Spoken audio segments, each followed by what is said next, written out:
प्रधानमंत्री नरेंद्र मोदी पठानकोट में रैली को संबोधित कर रहे हैं। आपको सीधा लिए चलते हैं। बोले सो निहाल। वाहे गुरु जी का खालसा,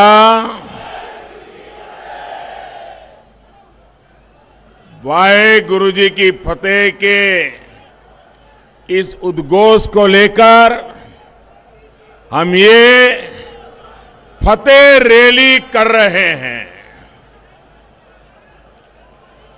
अपने गुरुओं,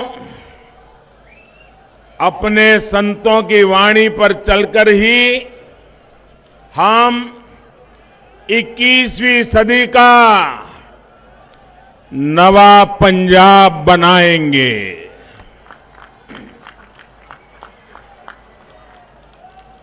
और जब मैं नवा पंजाब कह रहा हूं, मतलब हंसदा पंजाब,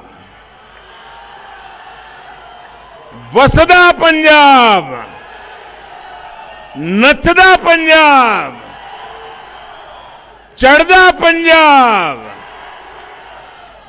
यही हमारा संकल्प है। मुझे विश्वास है आपका ये जोश,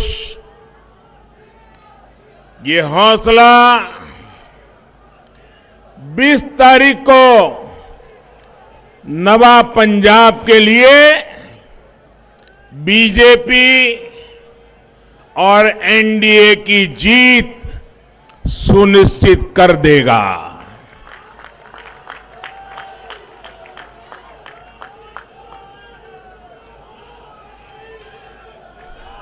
सरकार बनाएंगे ना, भाजपा की सरकार बनाएंगे ना, पूरा पक्का विश्वास है। आपका ये जो दमखम है ना, उसमें ही मुझे विजय नजर आ रहा है। साथियों, मैं पठानकोट की इस पवित्र धरती से मुक्तेश्वर महादेव मंदिर और अमृतसर के दुर्गियाना माता मंदिर का प्रणाम करता हूं। ये धरती हरमंदिर साहब और करतारपुर साहब की भी धरती है। इस पवित्र धरती से मैं सभी गुरुओं को श्रद्धापूर्वक नमन करता हूं। आज संत रविदास जी की भी जयंती है। यहां आने से पहले मैं दिल्ली में गुरु रविदास विश्राम धाम मंदिर जाकर आया हूं, आशीर्वाद लेकर के आया हूं।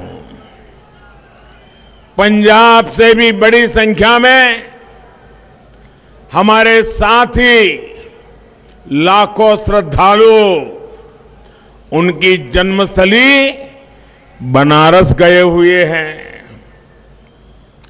यहां से जो यात्री और देश भर से यात्री आज जो बनारस आए हैं, उनकी सहूलियत के लिए जितना कुछ कर सकता हूं, मैंने और योगी जी की सरकार ने करने का प्रयास किया है।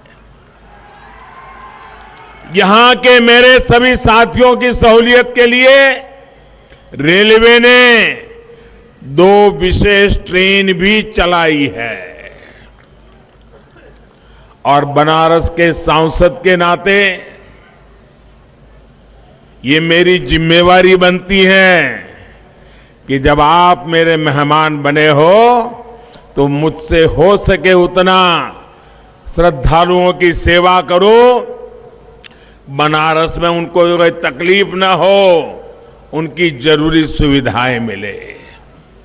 ये मेरा सौभाग्य है कि काशी में संत रविदास मंदिर परिसर में हमने बहुत बड़ा भव्य लंगर हॉल श्रद्धालुओं को अर्पित किया।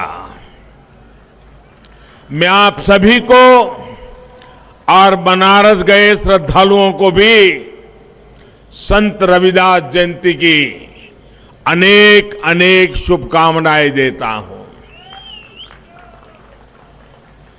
मेरा ऐसा सौभाग्य है कि जब यहां मंच पर आ रहा था तो मुझे वाल्मीकि समाज के सभी प्रमुख लोगों ने पवित्र माला पहना करके मुझे आशीर्वाद दिए।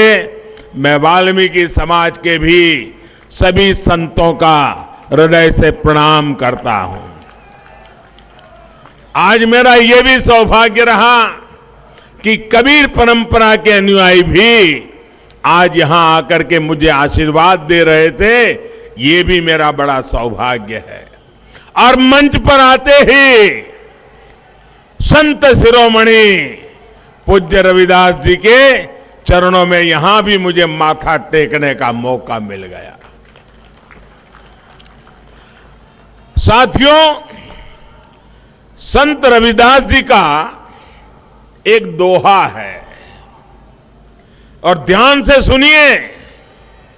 और जब ध्यान से सुनोगे तो आपका भी पक्का विश्वास हो जाएगा कि मोदी की सरकार वही कर रही है जो संत रविदास जी कह के गए हैं।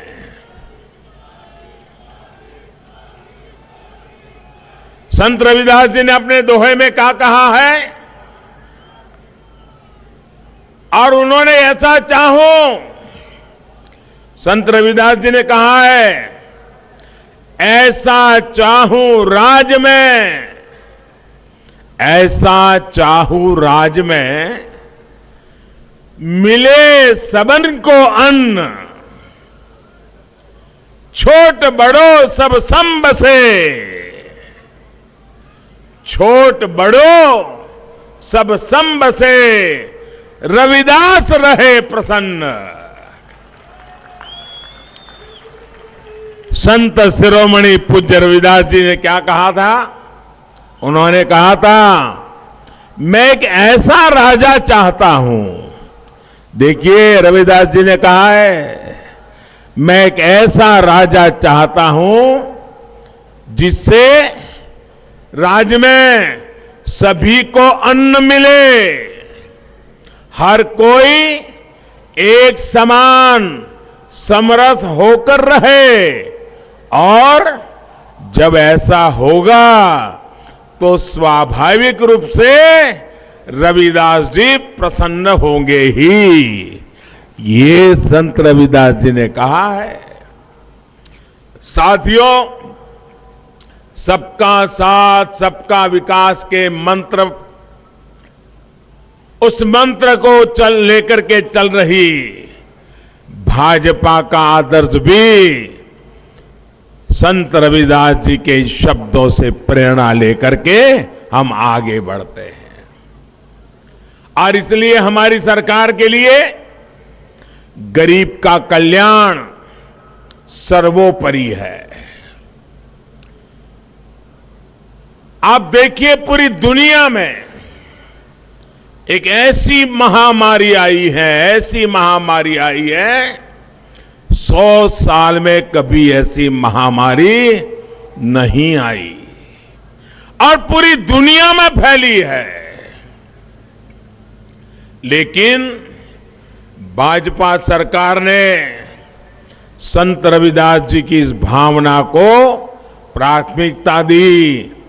मिले सबको अन्न। दुनिया के बड़े बड़े देशों में आज कोरोना की वजह से गरीब को हर तरह की दिक्कत आ रही है, खाने पीने की समस्या हो रही है। लेकिन इतने बड़े संकट में, 100 साल की सबसे बड़ी महामारी में, इस काल में भारत करोड़ों देशवासियों को मुफ्त में राशन उपलब्ध करा रहा है।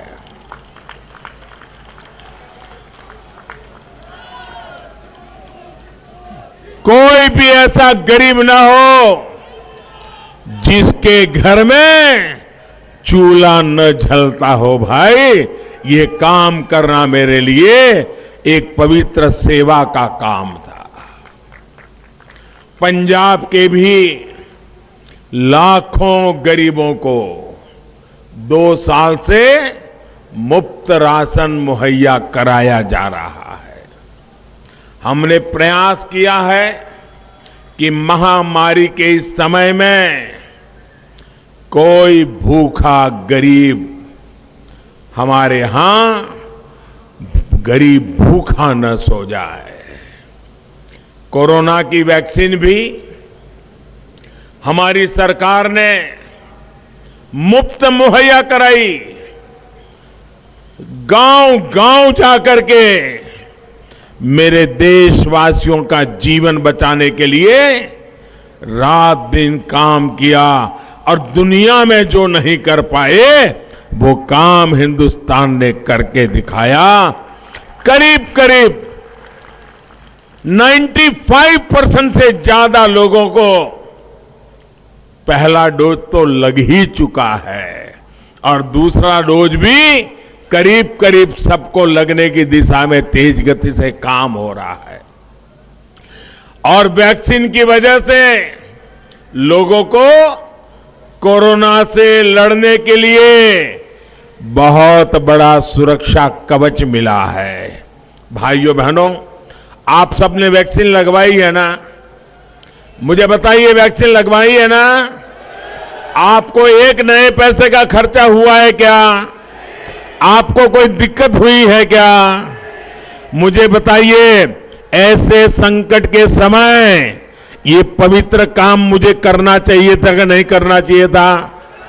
देशवासियों को वैक्सीन लगनी चाहिए थी कि नहीं लगनी चाहिए थी?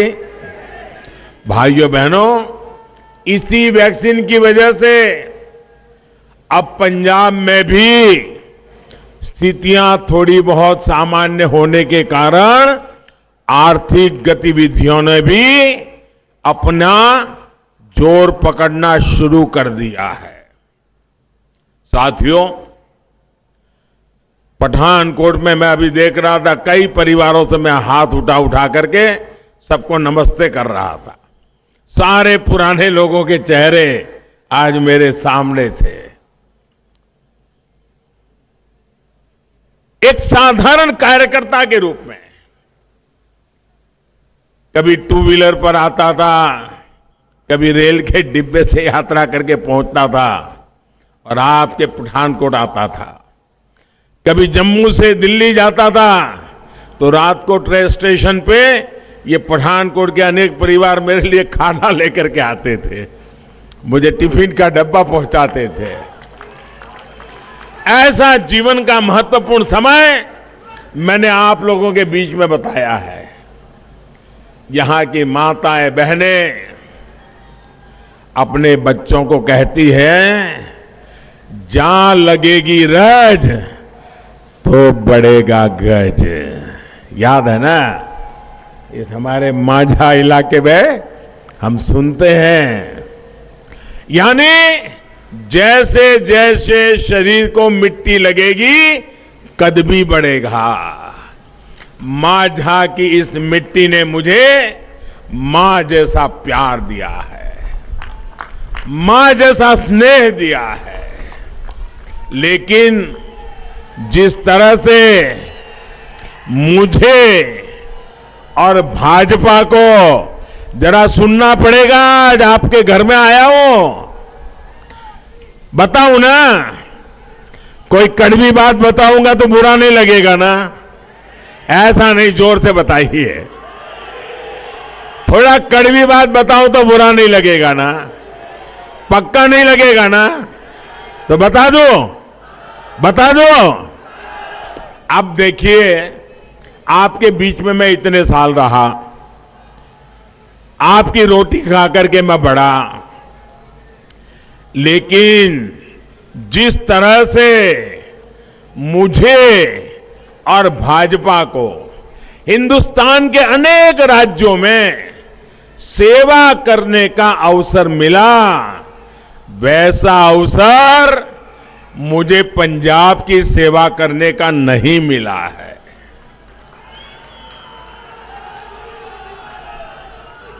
और पहले भी हमारा हाल क्या था? पहले हम यहां भी एक छोटे पार्टनर के रूप में, छोटे दल के रूप में सरकार के साथ एक हाशिए में किनारे पर साथ साथ चला करते थे।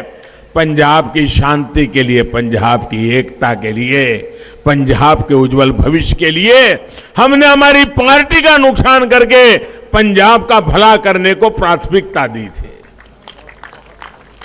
लेकिन आज मैं आपसे मांगने आया हूं, मुझे 5 साल आपकी सेवा करने का मौका दीजिए।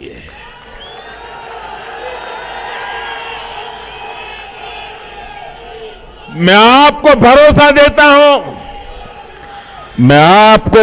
देता हूं,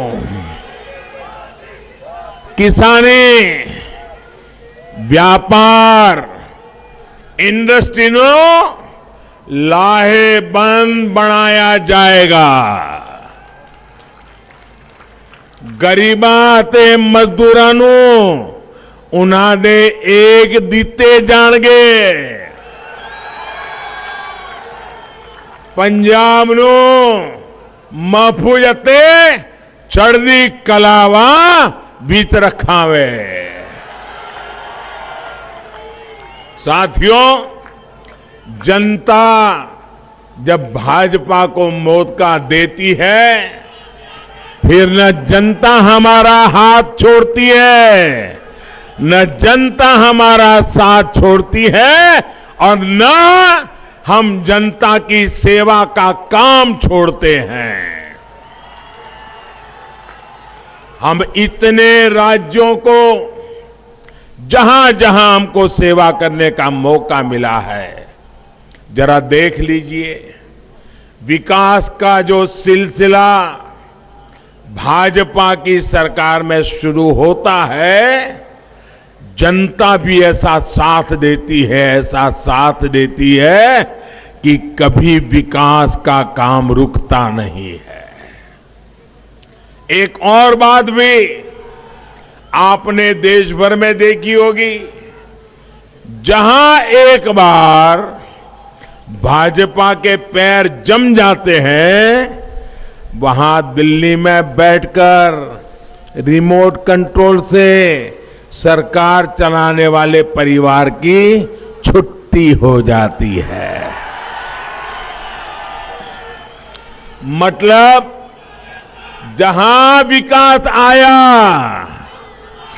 जहां विकास पहुंचा, वहां वंशवाद का हुआ सफाया। जहां शांति और सुरक्षा आई, वहां तुष्टीकरण और भ्रष्टाचार की विदाई। यही विदाई इस बार पंजाब में देनी है। भाजपा के विकास, पंजाब के विकास के साथ नवा पंजाब के लिए मेहनत करने में कोई कसर भारतीय जनता पार्टी नहीं छोड़ेगी, ये मैं आपसे वायदा करने आया हूं।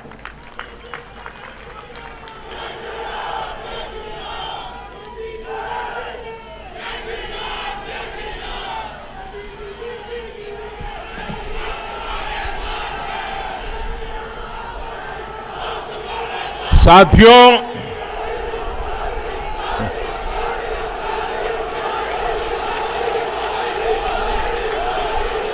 आपका प्यार मेरे सर आंखों पर, दोस्तों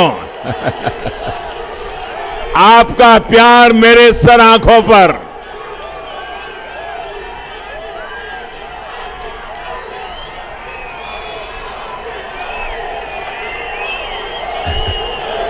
जो दिल्ली में एयर कंडीशन कमरों में बैठे हैं ना, उनको पता नहीं है ये प्यार की ताकत क्या है।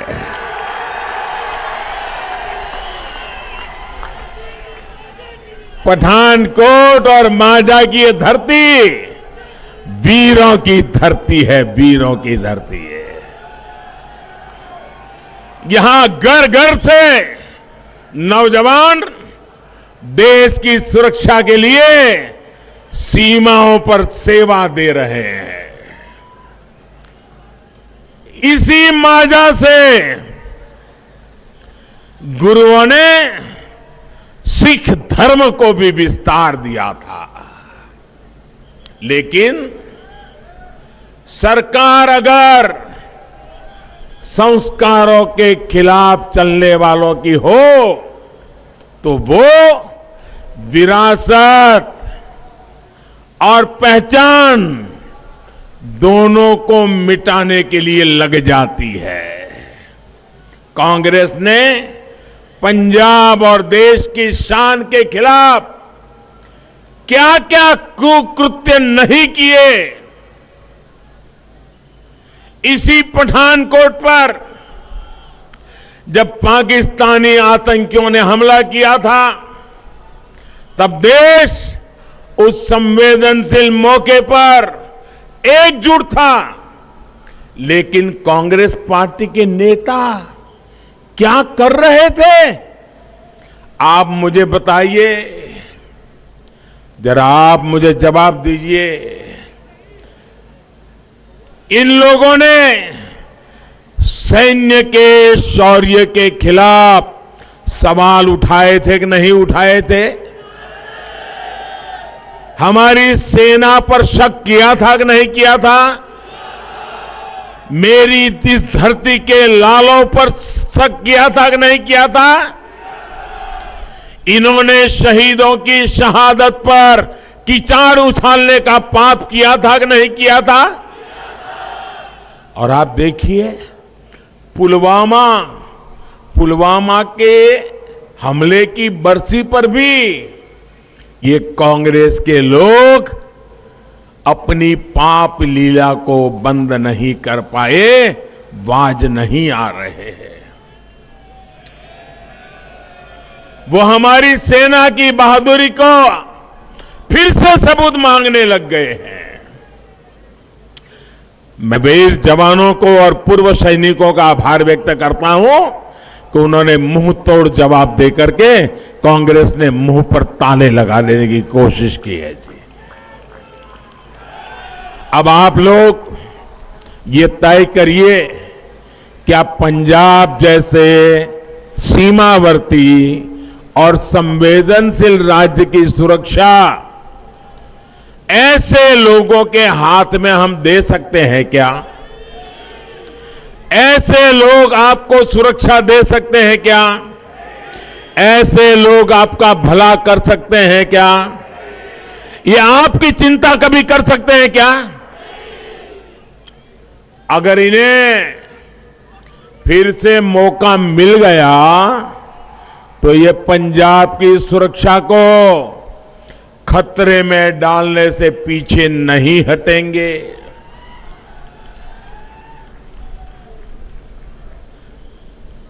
पहले कभी कांग्रेस में कैप्टन साहब जैसे लीडर थे, उनको इस गलत रास्ते पर जाने से रोकते थे, अब तो वो भी वहां नहीं है। और इसलिए 20 फरवरी को पंजाब की सुरक्षा को ध्यान में रखते हुए भाजपा को एनडीए को वोट देना है। ढींडसा साहब और कैप्टन साहब की पार्टियां भी आज हमारे साथ पंजाब के उज्जवल भविष्य के लिए हमारे साथ जुड़ी है। 20 फरवरी को पंजाब में शांति और अमन के लिए भाजपा को वोट देना है। 20 फरवरी को पंजाब के विकास के लिए भाजपा को वोट देना है। साथियों, देश की सुरक्षा को मजबूत करने के लिए हमारी सरकार सेनाओं का लगातार आधुनिकीकरण कर रही है। जब सैनिक के पास आधुनिक साजो सामान होता है तो उसकी अपनी सुरक्षा भी बढ़ती है। भाजपा सरकार सेना में महिलाओं को नए अवसर दे रही है। अब हमारी बहन बेटियां भी सेना में देश की रक्षा करने के लिए कंधे से कंधा मिलाकर के खड़ी रहे, इसका प्रबंध हमने किया है। और ये तो वीरों की भूमि है। देखते ही देखते यहां की बेटियां मेरे देश की रक्षा करने में भी आगे होगी, ये मेरा विश्वास है। परमानेंट कमीशन देना हो, इतना ही नहीं, हमने एक बहुत बड़ा महत्वपूर्ण निर्णय किया है। एक हमने निर्णय किया है, देश में नई सैकड़ों सैनिक स्कूल खोलेंगे हम, सैकड़ों नई सैनिक स्कूल खोलेंगे। इतना ही नहीं, उन सैनिक स्कूलों में बेटियों को भी एडमिशन दिया जाएगा, उनके लिए भी सैनिक स्कूल के दरवाजे खोल दिए जाएंगे। भाइयों, मुझे बताइए, मेरी बहन बेटियों को अपनी वीरता दिखाने का अवसर मिलेगा कि नहीं मिलेगा? उनका सामर्थ्य दिखाने का अवसर मिलेगा कि नहीं मिलेगा? ऐसे कई कदम हमारी सरकार ने उठाए हैं। सीमावर्ती इलाकों में हमने जो सीमावर्ती स्कूलें हैं और जो अच्छी स्कूलें हैं, वहां पर स्कूलों में एनसीसी का विस्तार करने का निर्णय किया है। देश में हजारों नई स्कूलें, अब एनसीसी का केंद्र वहां भी उपलब्ध हो जाएगा, ताकि सीमा पर देशभक्ति का जो ज्वार है, उनको देश के लिए कुछ करने का अवसर मिलेगा। और भाइयों बहनों, इस बजट में आपने देखा होगा, आप तो सीमा के बिल्कुल पास में है। इस बजट में हमने बड़ा महत्वपूर्ण निर्णय किया है और इसका बहुत लाभ मेरे पंजाब के गांवों को मिलने वाला है। हमने बजट में, और ये खोखले वादे नहीं है, बड़ी बड़ी बातें नहीं है, बजट में प्रावधान कर दिया गया है। क्या? सीमावर्ती गांवों में एक वाइब्रेंट विलेज योजना लागू की जाएगी और जो हमारे सीमा के गांव है, उनको विशेष सुविधाएं दी जाएगी। वहां पर इंफ्रास्ट्रक्चर बनाया जाएगा, वहां स्किल डेवलपमेंट के लिए काम होगा, वहां टूरिज्म डेवलप किया जाएगा, वहां पर उद्योगों को काम दिया जाएगा। एक नया पूरा सीमा क्षेत्र को बल देने का काम हम करने वाले हैं। साथियों, हम पंजाब को पंजाबियत की नजर से देखते हैं।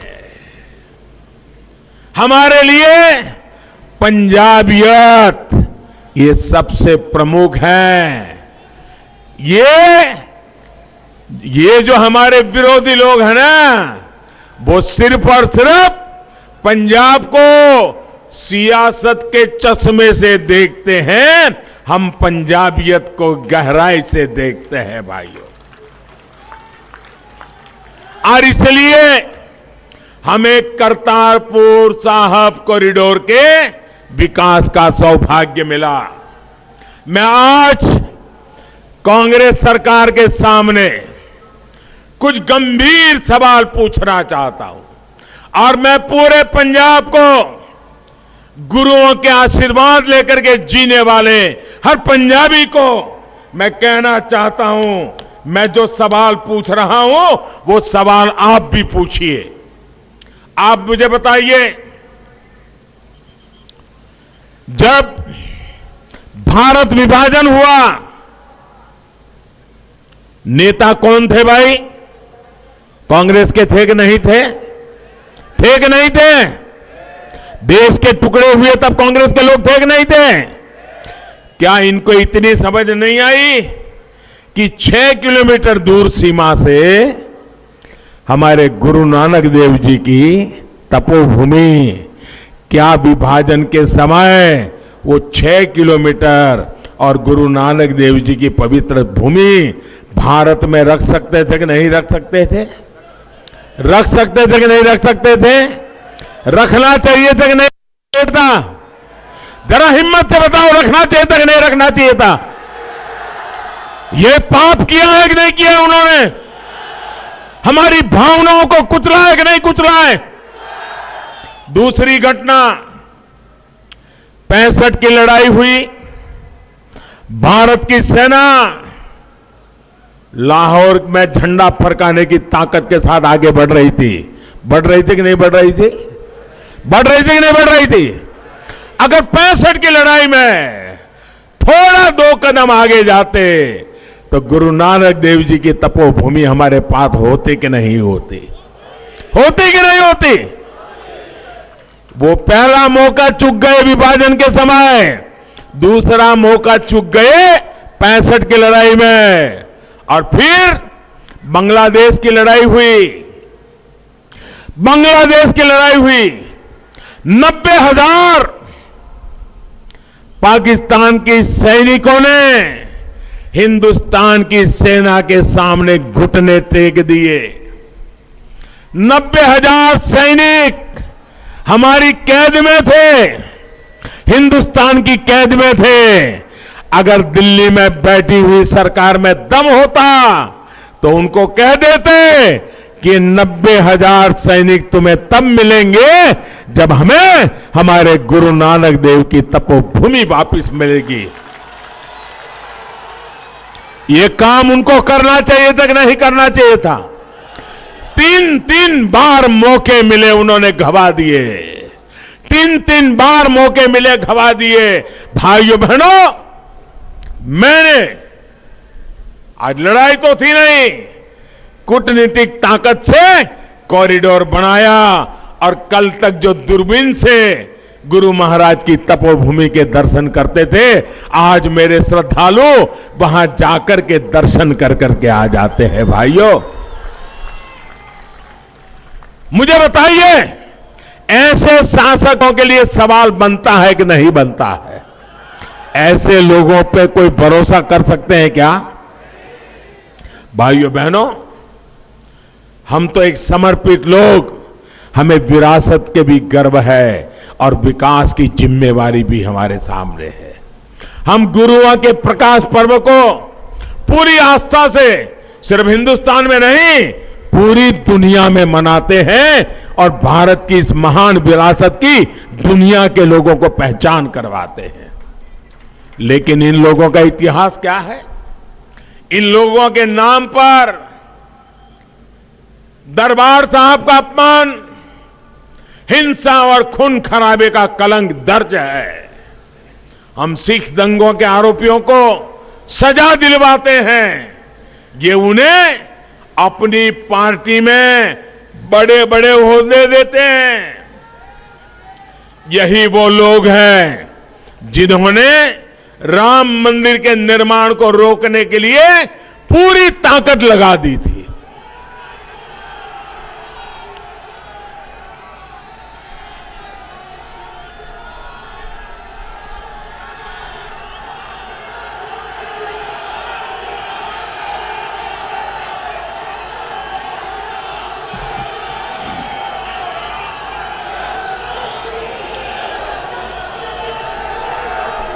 काशी विश्वनाथ धाम बना तो उस पुण्य काम भी, उसका भी ये लोग विरोध करते रहे।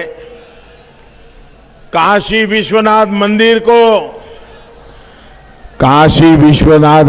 को सदियों पहले माझा की धरती से विशेषता रहा है।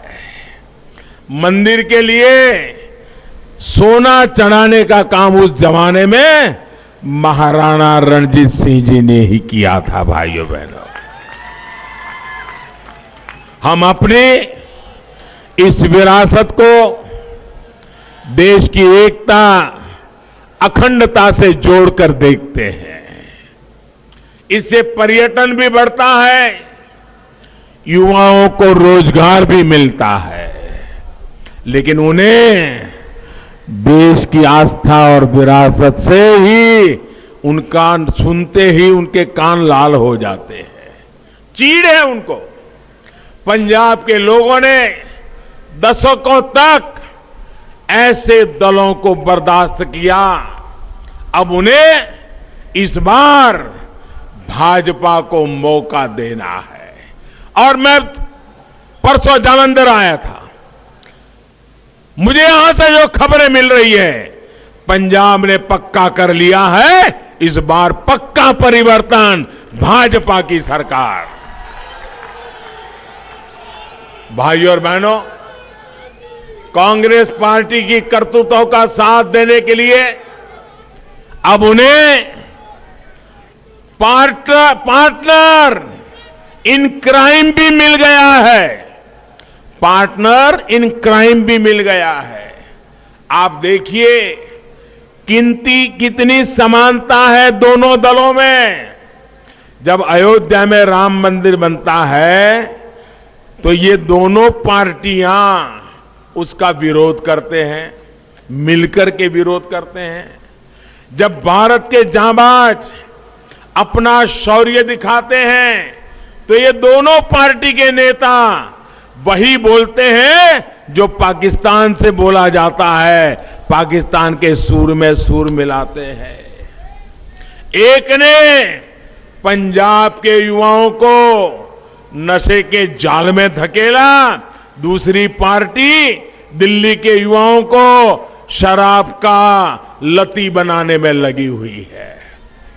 भाइयों बहनों, इतना ही नहीं, एक ने पंजाब को लूटा, दूसरी दिल्ली में एक के बाद एक घोटाले कर रही है।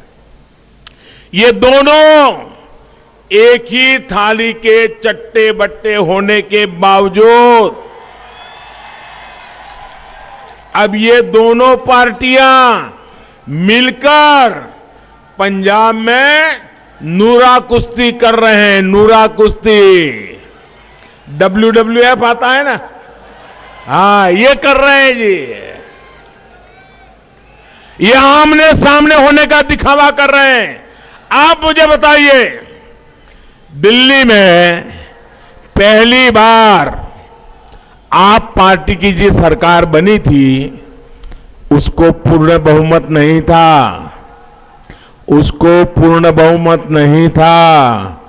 किस पार्टी ने उनको सरकार बनाने के समर्थन दिया था? किसके समर्थन से दिल्ली में वो पहली बार मुख्यमंत्री बने थे? तो एक ही चट्टे बट्टे के लोग है कि नहीं है?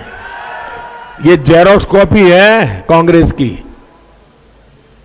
चाल चलन सब वही है। भाइयों बहनों, सच्चाई ये है, अगर कांग्रेस ओरिजिनल है तो ये दूसरी पार्टी उनकी फोटोकॉपी है। इन दिनों आपने ये भी देखा होगा, कांग्रेस के नेता प्रचार करने जाते हैं तो किसके विरुद्ध में बोलते हैं भाइयों? ये कांग्रेस के जितने नेता आए हैं, इनका भाषण किसके खिलाफ होता है? सिर्फ और सिर्फ मोदी के खिलाफ बोलते हैं, सिर्फ और सिर्फ भाजपा के खिलाफ बोलते हैं, क्योंकि उनको मालूम है आएगी तो भाजपा ही। ये हमला इसलिए मुझ पे कर रहे हैं, अगर हम जीतने वाले न होते तो इतने बड़े बड़े नेता आकर के घंटों घंटों तक हमें ही गालियां क्यों देते भाई? भाजपा को गालियां क्यों देते? जब ये जितनी गालियां देते हैं, इसका मतलब आप ज्यादा ताकतवर हो गए हो, आप ज्यादा ताकत से भाजपा के साथ खड़े हो। उन्हें बराबर पता है, इस बार पंजाब के लोगों ने पक्का मन बना लिया है, इस बार भाजपा जैसी अनुभवी पार्टी, देश हित में, पंजाब हित में काम करने वाली पार्टी को मौका देना है। और मेरा आपसे ये वायदा है, मेरा आपसे ये वायदा है, असी मजबूर नहीं, मजबूत पंजाब बनवाऊंगा। पंजाब नो मूड खुशहाल बनावांगे।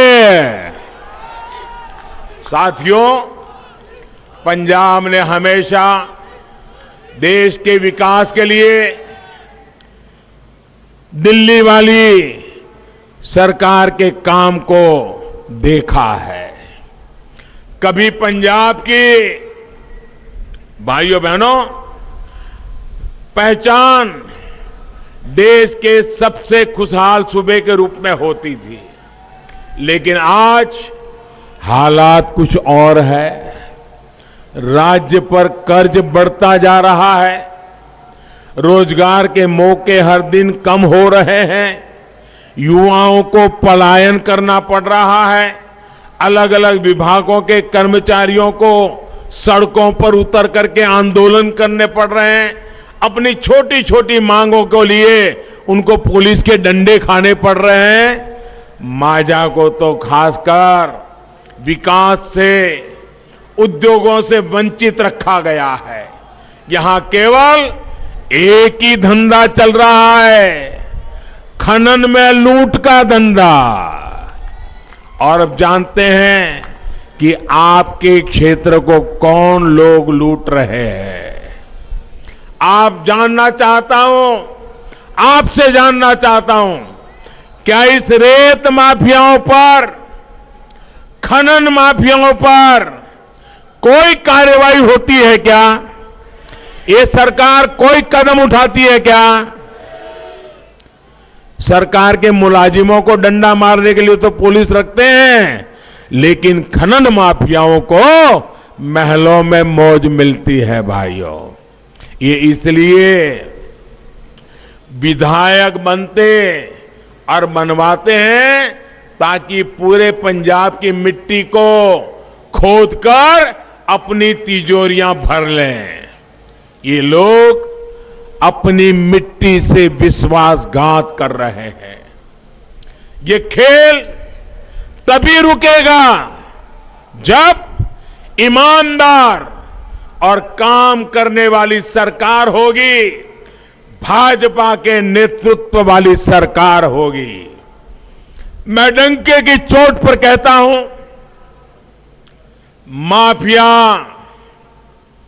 माफिया पंजाब छोड़ेगा।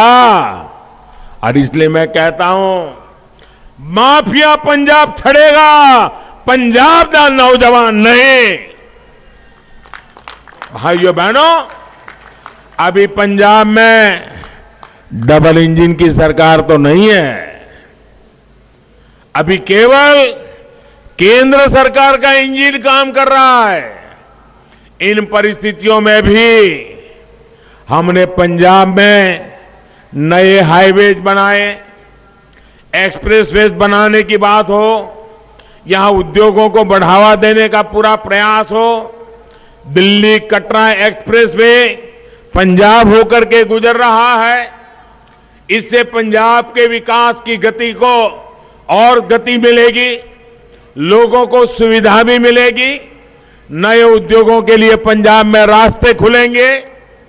पंजाब में जो सामान बनता है उसकी सप्लाई बढ़ाने के लिए भी हम लुधियाना, पश्चिम बंगाल, ईस्टर्न फ्रेट कॉरिडोर उसको भी बनवा रहे हैं भाइयों। एयरवेज के मामले में भी पंजाब पीछे न रहे, इसके लिए मोहाली में इंटरनेशनल एयरपोर्ट के साथ साथ में और एयरपोर्ट पर भी काम किया जा रहा है। पंजाब के हर नागरिक की सोच के लिए, उसकी सेवा के लिए, बीमारी में उसको दिल्ली तक दौड़ना पड़ना पड़े, इसलिए एम्स का काम आपकी आंखों के सामने है। पीजीआई सैटेलाइट सेंटर भी केंद्र सरकार ने दिया है। हम पंजाब में मैन्युफैक्चरिंग बढ़े, यहां के युवाओं को रोजगार मिले, इसके लिए भी काम कर रहे हैं। हमने पंजाब के किसानों के लिए कपूरथला, फजिल्का और लुधियाना में 3 फूड पार्क भी बनाए हैं।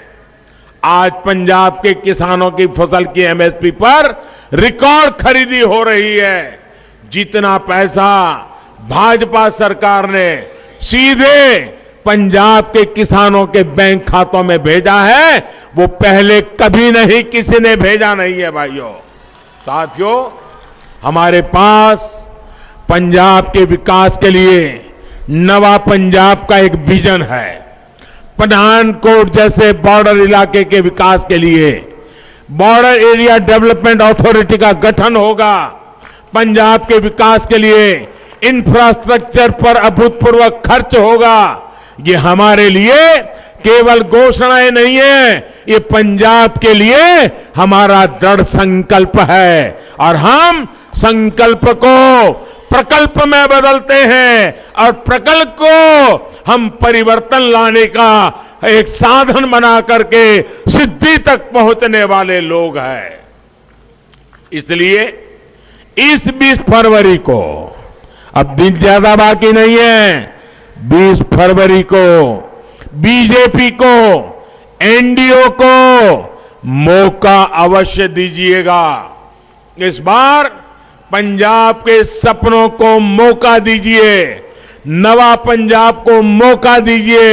इसी अनुरोध के साथ आप सभी को एक बार संत रविदास जयंती की अनेक अनेक बधाई, अनेक अनेक शुभकामनाएं। मेरे साथ बोलिए भारत माता की। दोनों मुट्ठी बंद करके पूरी ताकत से बोलिए भारत माता की, भारत माता की। मैं सभी इस चुनाव के जो उम्मीदवार हैं उनसे मेरी रिक्वेस्ट है कि जरा आगे आ जाइए।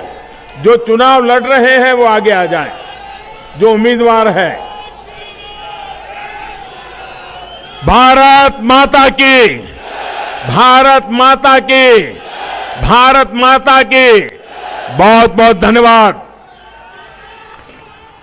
इस वक्त की सबसे बड़ी खबर, प्रधानमंत्री मोदी ने पंजाब में करतारपुर का मुद्दा उठाया है।